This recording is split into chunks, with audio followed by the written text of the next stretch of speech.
Hello, everybody. This is Austin Carr. Thank you for joining us today on the Greenlink Podcast. Today I have with us Miss AJ Young. She is Greenlink's in-house counsel and policy analyst. Thanks for joining today, AJ. Thank you. Thanks for having me. Yeah, we're excited. In our last episode, Olivia and I kept referring back to, we're going to be talking to AJ next, and we're going to hear some of these exciting things that are going on in the incentive world as it relates primarily to solar for this conversation today. We're going to talk about the REAPs and the SRECs and the FTCs and adders and all that good stuff. To start off with, AJ, you want to tell us a little bit about your background? I know you've been with us now for a little over a year, maybe close to 2 years potentially. But maybe give us a little bit of background of, what your expertise is in, where you're coming from, and what your journey's been like at Greenlink. Well, let's see. I come from a background as an attorney. Mm-hmm. So I've been practicing law in Rockford for about a decade. Yeah. And loved what was going on at Greenlink and just thought it was time to make a change. And so going from affordable housing law in general, to renewables was Quite a transition, pretty big right? change. Yeah, I imagine it would be. But it's funny because, once I got into it, maybe you saw this really before I did. Mm-hmm. There's a lot of similarities between, Yeah. kind of what is going on in the world to encourage investment, improvement in low-income communities. Yeah. That's kind of the same story, whether we're looking at housing Sure. or renewables, it turns out. Really good point. So that's been exciting to see, hey, this really does kind of intersect in a different Sure. way and benefits the same sort of folks that I've been working for the last 10 years. Yeah. So that was exciting. That's really cool. And actually, that's been kind of a learning thing for me as you've come onto the team and with all the different things that are happening and the IRA and CEJA and all this stuff. I've been learning, through, I guess you're learning and then you're sending that down to the team and we're learning all these different things. But yeah, the synergies there, they definitely exist and are strong, which is good. Yeah, I think it's just a different look that when we're talking about incentives, we're talking about things that typically or traditionally have benefited people with a good amount of disposable income. Yeah. That now the focus is on making sure that benefit kind of reaches more people, right? Sure. The equity piece. Yeah. And I think that's super motivating for my journey at Greenlink, as it were. Yeah. Because it's not necessarily that I'm in-house counsel for a company. Yep. It's also this picture of really bringing more of these great benefits to just a wider audience than maybe we could have reached before we learned about all these programs. Right. Yeah, 100%. Yeah, for sure. I can think of several projects, maybe we'll get into some of them, that we would not have otherwise been able to serve these particular customers or communities had it not been for the work that you've been doing at Greenlink that's led to, the opportunity for us as an organization and for those folks to bring these things together, which has been really cool to experience. Yeah, and it's nice to be working for a for-profit company that has some of the same vision and views that the nonprofit I used to work for did. Yeah. So that's kind of cool. Yeah, that is very cool, for sure. You talk a little bit about equity. Where do you see some of these big equity pushes and focuses within the energy efficiency space? That's a good question. I think with the passage of the Inflation Reduction Act, a lot of these great tax benefits came back that were set to expire. Yeah. And they came back with just a better design, Sure. honestly. And I think it's easy to lose sight of the fact that folks who don't make a ton of income often don't have a lot of tax liability, and therefore, maybe tax benefits can't reach them. But I think, interestingly, the Inflation Reduction Act seemed to have tried to address that by not only giving tax benefits for individuals who can afford to improve their home, but also offering these programs that go out to the states, and then the states can offer upfront discounts and things like that. So I think we're just getting to that piece, the upfront discounts and stuff that's coming along. But Illinois, I think, has really been on the forefront when you talk about equity with their energy efficiency work through the passage of some of the legislation you mentioned, CEJA and FEJA. Yeah. So it's really just that a lot of the programs that are available are incentivizing by offering bigger discounts for folks that are in a certain income bracket. Yep. Or that, the upfront discounts are really only available if you are income qualified, because other folks can take advantage of a lot of different pieces Yeah. on their tax return Right. that maybe people in a certain income bracket can't take advantage Because of they on don't their have the tax liability that others might. Yeah, and it's Yeah. a lot of these are non-refundable credits Right. too, so you can't necessarily get back what you don't use. But you can spread it out over 10 years, but Sure. that's pretty complicated to do. Yeah. If you're a family with a large number of dependents and you're Right. getting you're getting a return every year. Exactly. you Yeah. know? If you're getting a return, then you're not going to have any value in the tax credit necessarily. Yeah, Right. unless you manufacture a way. Sure. you know, have to to get do creative that. and really dig in, Yeah. work with the accountants to make that all happen. That's a lot of work. Yeah. Well, there's several interesting things you said there, but you talked about how they're starting to address, some of these incentives. One of the things that comes to my mind is the nonprofits. How has the IRA impacted the nonprofit sector as it relates to the incentives and rebates? Yeah, I think that's probably one of the more exciting things too, because Yeah. just like a low income household doesn't necessarily have the ability to capitalize on all those tax credits. Mm-hmm. It was always the same story with a nonprofit because they don't file taxes. Right. So there's a new incentive, a new mechanism Okay. in the Inflation Reduction Act, and a nonprofit then can ask Treasury, which is kind of like the bank behind the IRS. Okay. They can ask Treasury to issue a check directly Wow. to that nonprofit for the tax credit Yeah. that normally would be kind of taken through, your tax liability. Instead of having to worry about tax liability existing, IRS made this way for Treasury to just send a check directly to the nonprofit that's investing in their building Right. and specifically investing in, low income communities. There's a better check Got it. possibility, let's say. Really? And does that come from an adder? One of the adders that you would add on to the 30% ITC? Yeah. Right. Yeah, that's what I see it as. And there is a way to access that, and we have Okay. had several customers, try to access that. Sure. I think because it's the first time it's happened, we haven't seen the results Yeah. of that low income community bonus. Yep. But it's exciting to see that program specifically is preferencing nonprofits and preferencing people in disadvantaged communities. Yeah. I think that's such a huge deal. That direct pay for the nonprofits totally changed the game because, leading up to that, it wasn't really an option. Nonprofits had no pathway to go solar, really. That made sense financially, unless it may be a lease or PPA or something like that.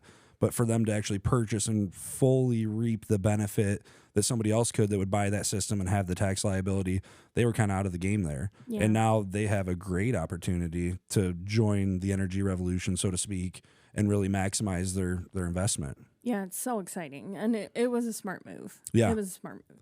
Well, and that kind of ties to, as we're talking about nonprofits, we've got our first couple we have our first couple Illinois Solar for All customers. Mm-hmm. I don't know if we can say their names, so I'll refrain from that. But we're excited about these projects. You put a ton of time into work into these projects. Mm-hmm.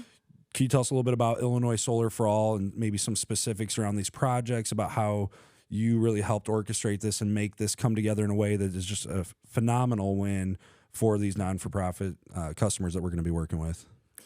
Yeah, well, I think it really started with the vision from Greenlink, from you. Yeah. Really, honestly, to reach into new programs, things we haven't done before, right? Sure. So there is a lot of learning curve that we've all invested in. And I think without that upfront investment and being willing to pay for someone's time to go through that, we probably wouldn't have got there. But now that we know a lot more about it, I think we can see the way that it's a benefit to so many people. It's not so daunting to figure out how we might go about that. And we have the connections and the partnerships to really make it happen. Yeah. So these two customers you're referring to are basically like pillars in the community of what they're doing, how they're serving their communities, one in Freeport and one in Rockford. Mm-hmm. And I think to be able to say, hey, you don't need to keep investing. Well, it's not even an investment. You're paying a utility bill is a utility just bill. A sunk cost, basically. Yeah, exactly. You can take some of your sunk costs off of your plate and really invest that into your building and lower your utilities, and then be able to take that money and do more programming or get that roof that you needed to get done, or 100%. do that renovation that you needed to attract more people to your space, whatever it is. It's so great that there's a way to take some of that burden off of the nonprofits, especially when they've been there so long doing so many good things and they're so reliant on grant funding that comes up and down. This Illinois Solar for All program is not an up and down roller coaster. Yeah. Once you're in, and you can get your project funded, and there's so many consumer protections in the program that we have to make sure the system stays up and running. So you're not going to be worrying about orphaned systems, abandoned by another installer. That is not, it's a big deal. It's not really an option in Illinois Solar for All. Because of the 15-year O&M, right? Operations and maintenance contract. Mm-hmm. So for us as the contractor on these projects, we will be providing 15 years of O&M to the customer. So it's turnkey for them for at least certainly for that first 15 years and really beyond, because you've got 25-year warranty on products, but there are different things that could come up. But that first 15 years, I mean, they have zero worries, zero concerns. We're their guys and gals, and we're going to take care of them entirely, and they have nothing to worry about on the solar side.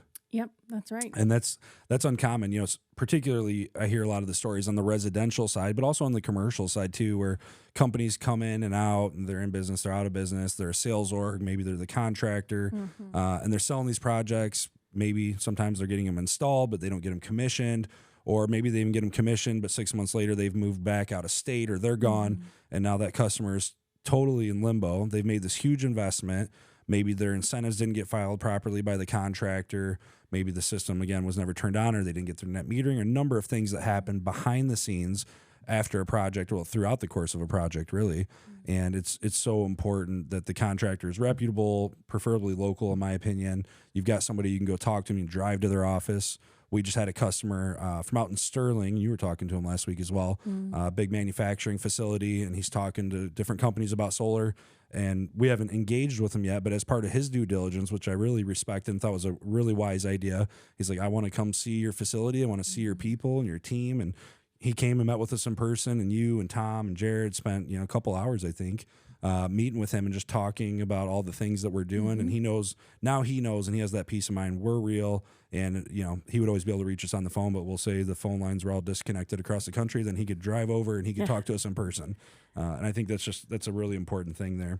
Yeah, you raise a great point, and maybe I'll ask you a question if that's okay. But how does a person or a nonprofit or a company know if they're getting a good installer? What would you do if you were a business owner looking to put solar up? How would you vet your contractor? Yeah, I've never thought about it, as the consumer, although I have had some experiences through the years just in general contracting things where, I was doing some work at my house, something I couldn't do. I did a blacktop driveway at one point. I went with the biggest, most reputable group that I thought I could find, and ended up not turning out exactly the way I wanted, so it was disappointing. But as you talk about the solar side, I think one of the big things right out of the gate, and I already touched on it, is locality. I think being local is so important. So you've got that facility. One of the other things that I think is a big deal that a lot of people don't know is this like paper contractor / sales organization situation, where the person selling the job and interfacing with the customer all the way through the sales process is really not a solar person. They're maybe not even a solar contractor. They're a sales organization, and what they do is they sell that contract over to another EPC, engineer, procure, construct group, then that they build the system there. And so that customer starts to get handed around a little bit, and then you lose sight of really who the point of contact is, who's that relationship with. So a vertically integrated solar company, I think, is really important, where you're working all the way from start to finish with a team that's in-house. And, some people are remote, that's fine.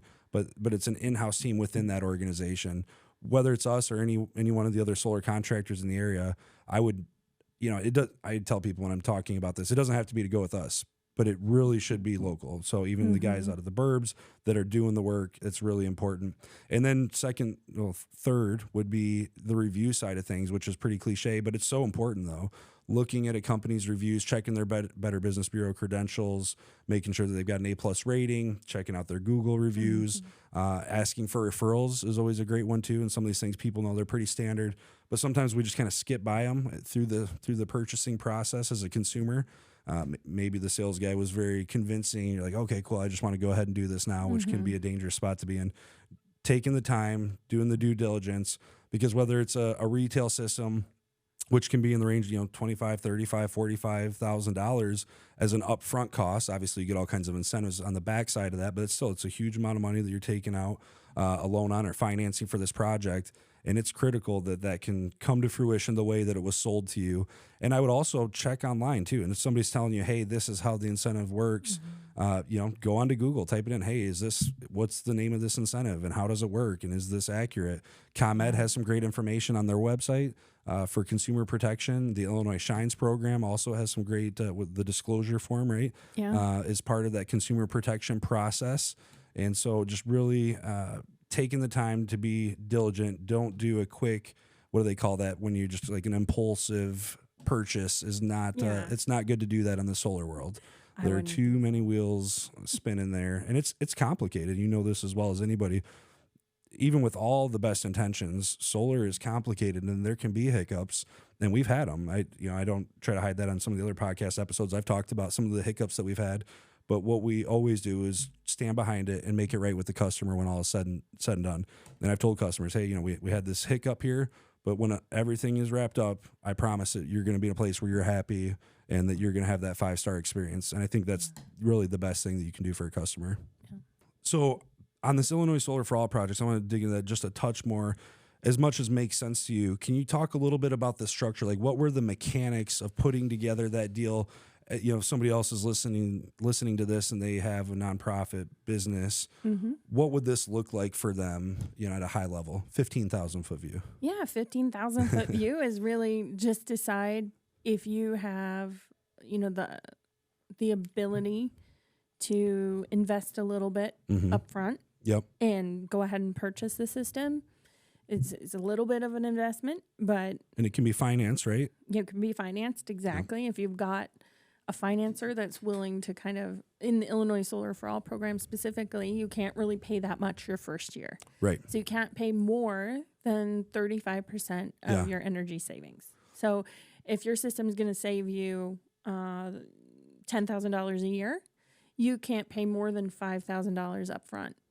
So that's really important consumer protection because it really makes all of the partners involved in the deal, whether it's a financer or an installer, they have to do the work up front to get that project ready to go, make sure it's properly properly constructed, properly producing, and properly interconnected to the grid. Yep, all the way through. All the way through before the customer is permitted to pay a little bit more than that 35% of their savings. So it's nice because you do have that first year to make sure everything's up and running and good to go. And then in the second year, if you wanted to purchase the system, a nonprofit could pay basically some sort of financing fee in the second year to kind of take care of all that, the loan that was carried for that first year. Sure. And then usually the incentives take care of the rest. Yeah. So the incentives are really great with a system purchase, but you pay a little bit more because you're going to need to secure a contract that includes operations and maintenance for the 15 years that we talked about. Yeah. Second option, if you don't want to be looking at, that second year chunk payment. Sure. That financing route, that financing fee, essentially. We have some partners that are willing to offer basically a lease for the system with the same sorts of protections. So the first year you will be in a lease that you will not pay more than 35% of your energy savings for that lease. So if somebody's paying $10,000 a month, they're going to be paying a $3,500 a month utility bill. Is that the savings, or did I invert that? Is it $6,500? Let's see. That's a good point. If it's $10,000 annually, let's say, let's go annual. their PPA for a year would be $3,500.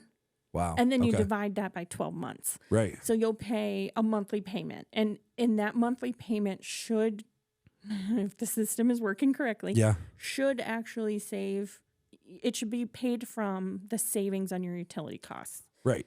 So, that's in there. And then with the PPA option, you just keep making a monthly payment for the first 6 years. Got it. Of the system.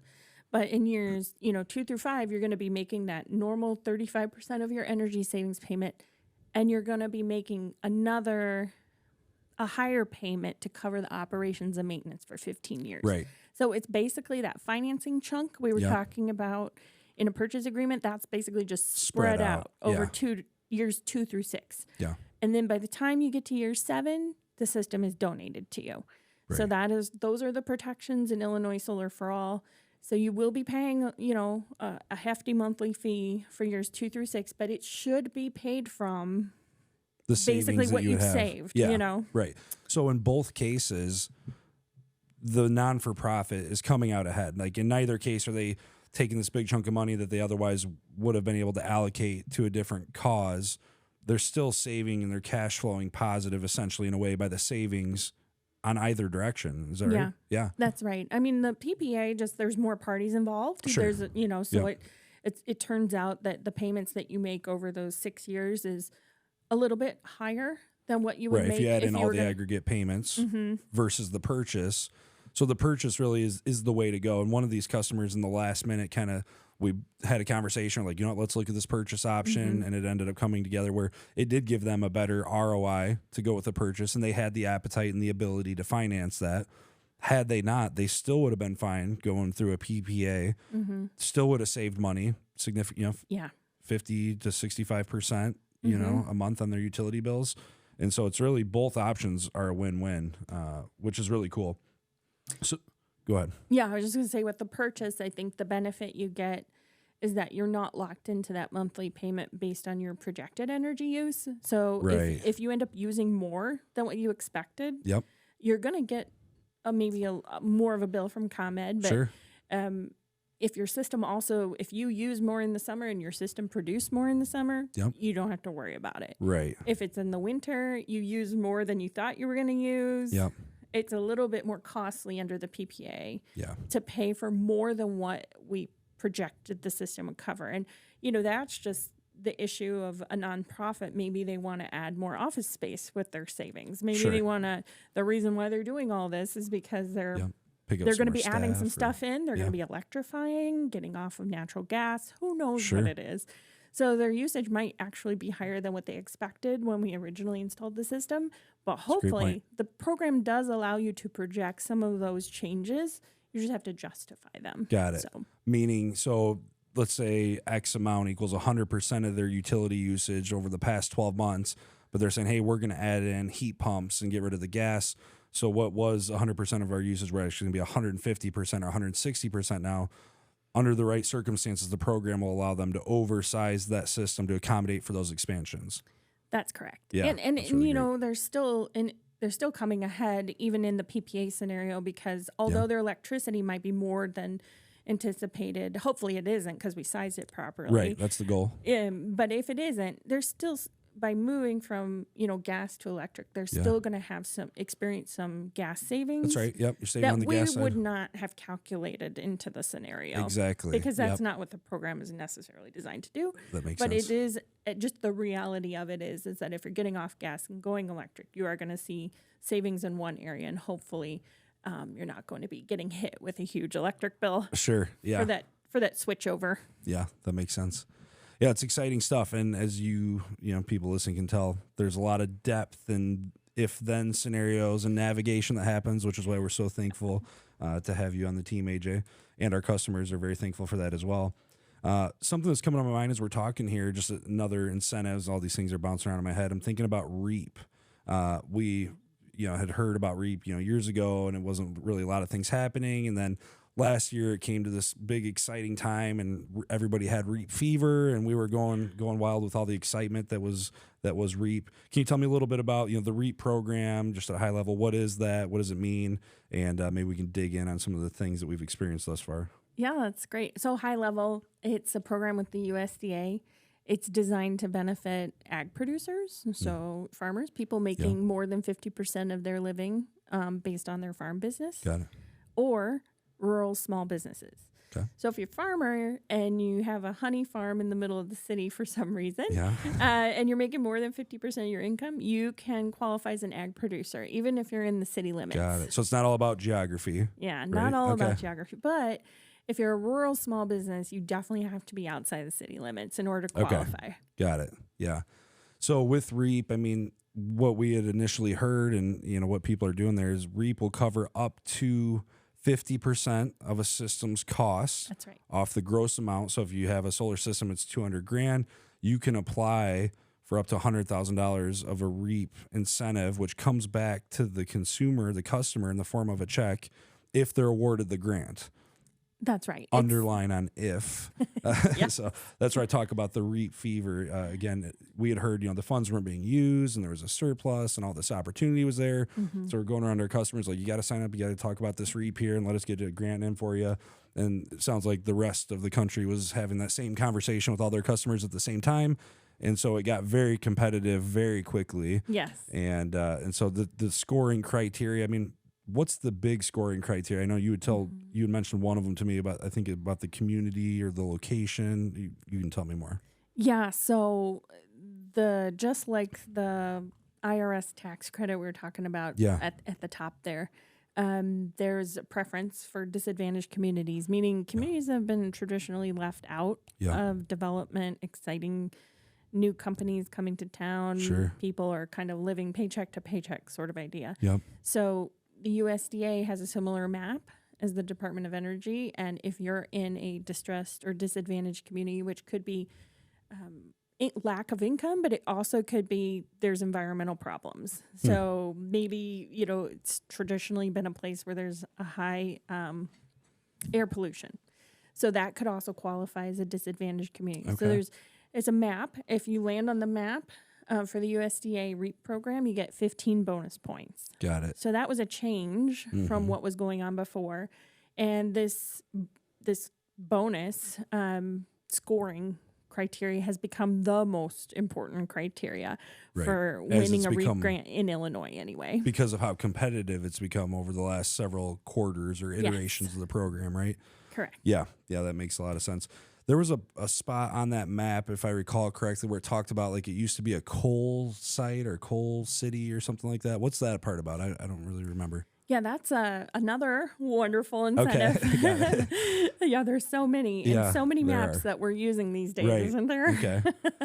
There's a way to secure a higher tax credit through just your normal investment tax credit that the homeowner or a business could claim if you're in an energy community. Energy community, that's it. So yes. An energy community is slightly different from the disadvantaged community or the disinvested community that we've talked about. That's why there's many maps. But in Illinois, those energy communities would surround areas that used to have, let's say, a coal plant that has closed within the last 10 or 20 years.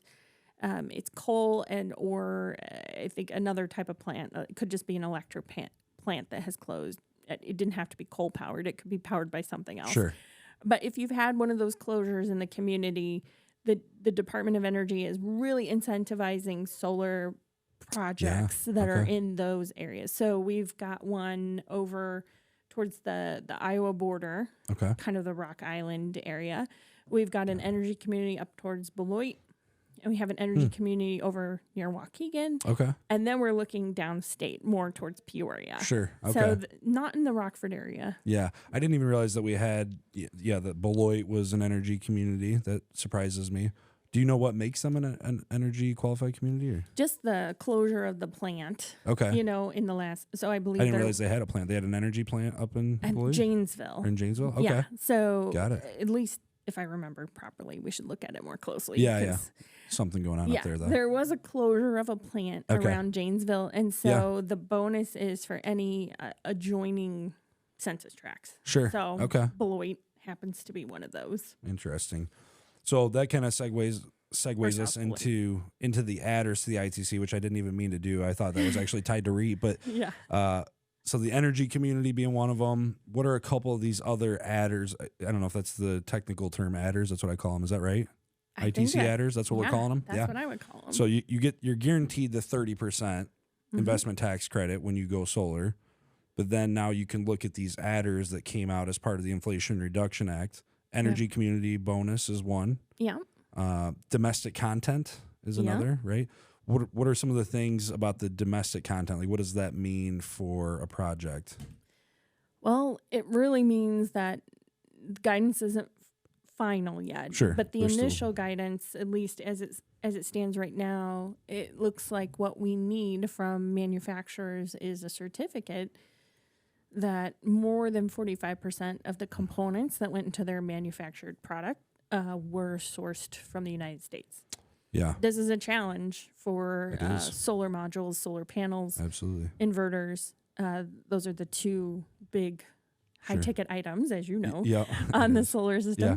And those items have traditionally been manufactured outside the U.S. But the Inflation Reduction Act of 2022 incentivized also manufacturers to come to the U.S. and set up their plants and get going. So we will see the domestic content products probably very soon. Yeah, sometime in 2024 we expect that, Q2, Q3, somewhere in there. And it's working. I mean, what they had strategized to have happen to bring this manufacturing back over to the U.S., most of the big players are spinning up their facilities and their plants. Like we just said, we're going to be seeing product rolling out here later in 2024. The inverter manufacturers, the panel manufacturers. There's also the steel component to this too, right? If it's like a ground mount, a certain amount of the steel or maybe all of the steel has to be U.S. steel. Is that right? I think it could be. Something it has to be U.S. steel or refined in the U.S. Yeah. Might be a better term. Sure. But yeah, that is for the non-manufactured products. So anything that's a little, I mean, if you think about it, racking really is still manufactured, but it's not deemed a manufactured product. Okay, so the racking, because there's really only one thing in there. Yeah. Right. Okay. Steel. That makes sense. Yeah. That's pretty easy on that one. So energy community, domestic content, and these all stack, if I recall correctly, right? Yeah, you're right. So if you were able to qualify for those two, which again, it's early days on all this, but we're just theorizing here. But if you were able to stack these, you go from 30 to 40 to 50% now. And I believe there's one other one, right? I don't know what that is, but I think there's something that would take you up to 60%. Yeah, there's actually a perfect storm where you could get 70%. 70%. Okay. So how do you get to 70%? What are the other two that would get you there? You would have to be a HUD-funded housing building. Got it. Okay. So you would have to, or on tribal lands. Got it. So they're kind of niche, sorts of stackers there. Yeah, very unlikely that somebody would, probably extremely unlikely that somebody would ever get to the full 70%, right? I mean, like you said, a perfect storm would have to be the case. But it is possible that we might see it become more common that folks are around that 40% range between some of the different options that are available. Yeah. Right now we don't have any customers that have been approved for 40%, but we do have a customer that is pending approval to potentially get the what's the energy community? Yeah, so that 10 to 20, that final stack that takes you from 50 to 60 or 70.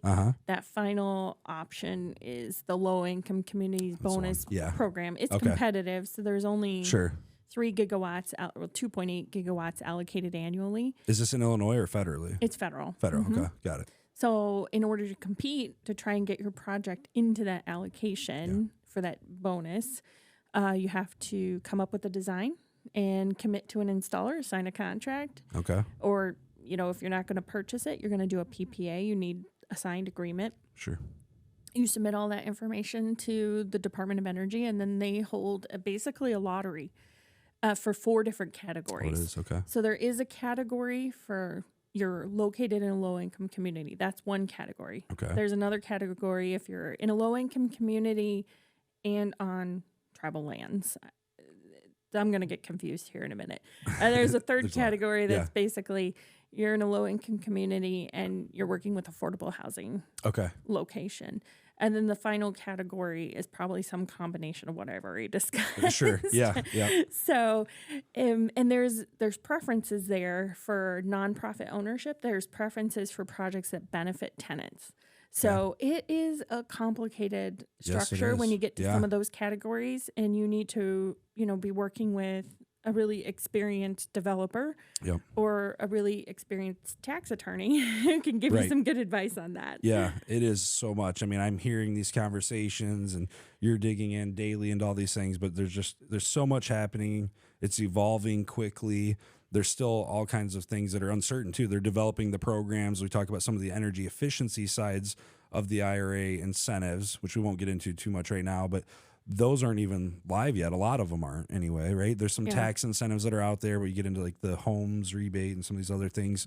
The heat pump program, I don't think that's live yet, is it? Do you know about that? The heat pump side of the IRA? They're coming pretty quickly. Okay. But the Illinois hasn't formally announced their program yet. Mm-hmm. That's what I thought. So that side of the incentives through the IRA are going down to the state levels, and then the states will manage these programs and determine how that gets distributed and who the program managers are and all the things. So there's a lot of infrastructure that has to be spun up to accommodate this, right?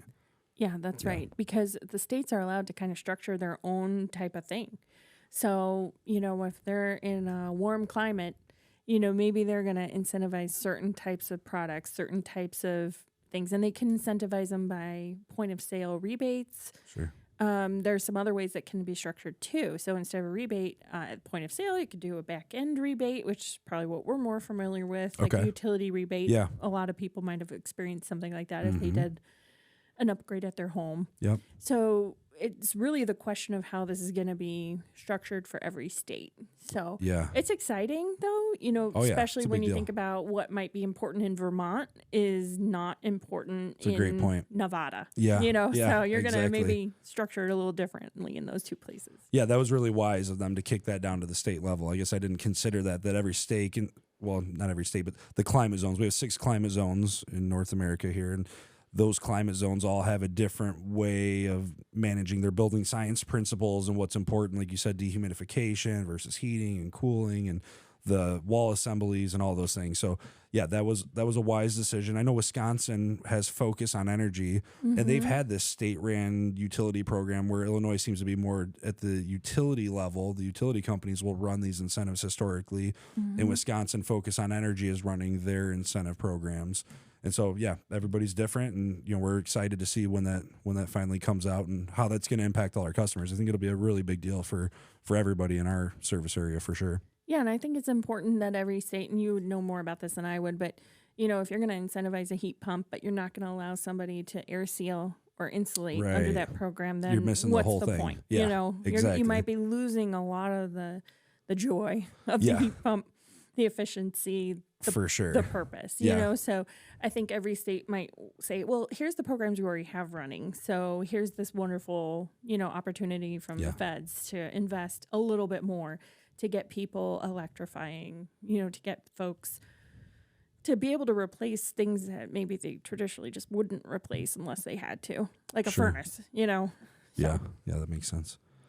Well, cool. I think that was a lot of information. That's a lot of exciting stuff. And I think, honestly, right, we're just like scratching the surface there, aren't we? I mean, so. there's a lot to go there. So maybe we'll do some other episodes coming up in the near future. When it works for you, we can have you come in and talk more about, the different things as it pertains to me. We'll get into heat pumps and energy efficiency and all that exciting stuff. So yeah, there's a lot to talk about. And I think, hopefully we'll be able to maybe just get this great information out to people. So that's what it's about. Yeah, even if they're not coming to us, I agree. At least they know to go to somebody who knows about this stuff. Exactly. And that's really one of the big missions of this. This is education based. This isn't marketing. So we generate more jobs, although we love that. We are for profit, like you said earlier. We want to serve folks and get more projects, but it's really just to educate the consumers in the market and even other contractors. I mean, a lot of contractors, they don't have an AJ and an attorney on staff necessarily that's digging into all these things, and they could be honestly doing their customers a disservice